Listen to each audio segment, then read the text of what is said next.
Hoy en el Carrusel Cultural y de Espectáculos, el Museo de Arte Popular, ubicado en Revillagigedo número 11 en el Centro Histórico, presenta Yocochach, exposición de cestería chontal de Gonzalo Rodríguez Jerónimo, que estará abierta hasta el 27 de enero de 2019. La entrada es libre. Perteneciente a la tercera generación de una familia de artesanos, Gonzalo Rodríguez Jerónimo comienza la labor artesanal a los 6 años de edad, elaborando una gran variedad de piezas artesanales de diferentes fibras vegetales.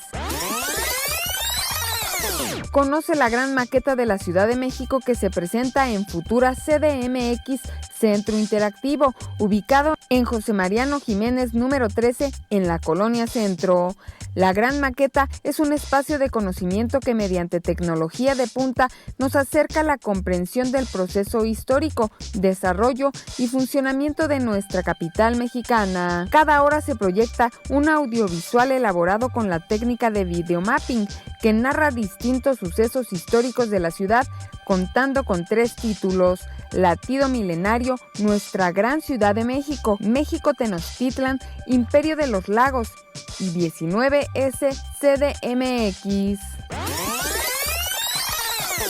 Gran escándalo el que ha originado la publicación de una fotografía de Juan Gabriel en la que supuestamente aparece en el Servicio Forense de Estados Unidos después de la necropsia que le fue practicada horas después de su muerte en agosto del 2016 en Santa Mónica, California. Y es que según Joaquín Muñoz, ex publirelacionista de El Divo de Juárez, en entrevista con María Luisa Valdés Doria para Multimedios, aseguró que dicha imagen no corresponde al cantante, que claramente se ve que le hicieron Photoshop y que será en 2019 cuando reaparezca acompañado de un importante personaje. 21 Noticias, Berenice Ortiz.